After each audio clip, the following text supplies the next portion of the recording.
BBMP news 9ಗೆ ಸ್ವಾಗತ. ಮೊದಲಿಗೆ ಮುಖ್ಯಾಂಶಗಳು. ಇವತ್ತು ಕೊಡಗಿನಲ್ಲಿ ಗಣಿಗಾರಿಕೆ ಅವರು ಕೊಟ್ಟಂತ ಅಧಿಕಾರಿಗಳು ಕೊಟ್ಟಂತದ್ದು 14 ಅಂತಿದೆ. ಅಲ್ಲಿ 4-5 ಕ್ರಷರ್ ಮುಚ್ಚಿ ಹೋಗಿ 3-4 ವರ್ಷ ಆಗಿದೆ.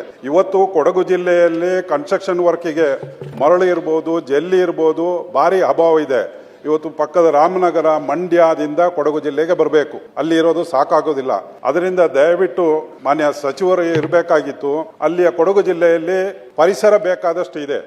ಏನು ತಾವುಗಳು ಅದಕ್ಕೆ ಪರ್ಮಿಷನ್ ಕೊಡ್ತೀರಾ, ಅದರಲ್ಲಿ 500 ಮೀಟರ್ ಅಂತ ತೋರಿಸಿದೆ. ಗುಡ್ಡಗಾಡು ಪ್ರದೇಶ, ಒಂದೆರಡು ಮನೆ ಒಂದು 50 ಅಡಿ ದೂರದಲ್ಲಿ ಇದ್ರೆ ಅಲ್ಲಿ ಪರ್ಮಿಷನ್ ಸಿಗೋದಿಲ್ಲ.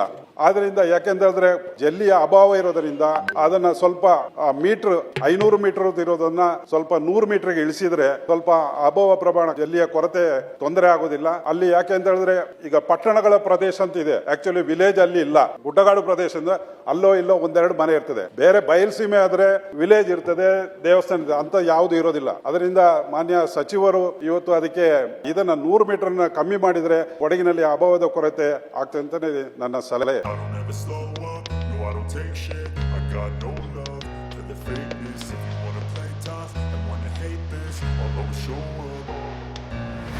ever slow up, no I don't